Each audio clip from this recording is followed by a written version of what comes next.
അയാൾ ഒരു റൗണ്ട് വരച്ച് കുറച്ചപ്പുറത്തേക്ക് മാറി നിൽക്കുന്നു. ആ റൗണ്ടിൽ ബോംബ് വീഴണം, ഇവനൊന്നും പറ്റുകയും ചെയ്യരുത്. ഇതിൽ ഇവൻ കൊള്ളിക്കുവോ അതോ കൊള്ളക്കാരന്റെ വെടി തീരുവോ? എന്താണ് നിങ്ങൾക്ക് തോന്നുന്നത്? ഒരു കൊള്ളക്കാരൻ ഷെൽ മെഷീന്റെ ഡെമോ ചെയ്ത് കാണിക്കാൻ ആവശ്യപ്പെടുന്നു. അത് അവരുടെ കയ്യിൽ കൊടുത്ത് ദൂരെയുള്ള ഒരു പ്ലാവിൽ അറ്റാക്ക് ചെയ്യാൻ പറയുന്നു. ഇവരും അതെടുത്ത് അസംബിൾ ചെയ്ത് ഫയർ ചെയ്യുന്നു. അത് കറക്റ്റായി പ്ലാവിൽ കൊണ്ട് പൊട്ടിത്തെറിക്കുന്നു. ഇത് ചെയ്യാൻ വെറും 15 സെക്കൻഡ് മാത്രമേ വേണ്ടി വന്നുള്ളൂ. എന്നാലും ഈ കൊള്ളക്കാരന് തൃപ്തിയായില്ല. അത് ലെക്കാണെന്ന് പറഞ്ഞ അയാൾ പുച്ഛിക്കുന്നു. മറ്റൊന്ന് അവർക്ക് ഇട്ടുകൊടുക്കുന്നു.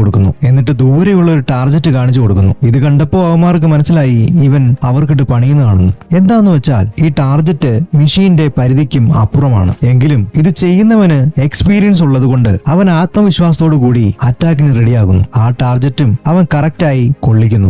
അപ്പോ കള്ളക്കടത്തുകാരൻ ഇംപ്രസ് ആയി. എന്നാൽ ഷെൽ മെഷീൻ വിൽക്കാൻ വന്നവൻ ഫയർ ചെയ്തവനെ കുറച്ച് പൊക്കി പറയുന്നു. ഇവന്റെ അത്രയും ഉന്നം ലോകത്ത് വേറെ ആർക്കുമില്ല. ഇത് കേട്ട് കൊള്ളക്കാരൻ വീണ്ടും കുരുപൊട്ടി. അവൻ ഒരു റൗണ്ട് വരച്ച് കുറച്ച് അകലേക്ക് മാറി നിന്നു. റൗണ്ടിൽ വീഴണം, അവനൊന്നും പറ്റുകയും ചെയ്യരുത്. ഇവന്റെ തലയ്ക്ക് മറ്റവന്റെ ആൾക്കാർ തോക്ക് വെച്ചിട്ടും അവൻ എയിം ചെയ്തു. കറക്റ്റായിട്ട് ടാർഗറ്റിൽ തന്നെ പോയി ആ ഷെല്ല് വീണു. ഷെല്ല് പൊട്ടി. കൊള്ളക്കാരനൊന്നും പറ്റിയുമില്ല. കാരണം അവൻ ഉപയോഗിച്ചത് സ്മോക്ക് ഷെല്ലായിരുന്നു.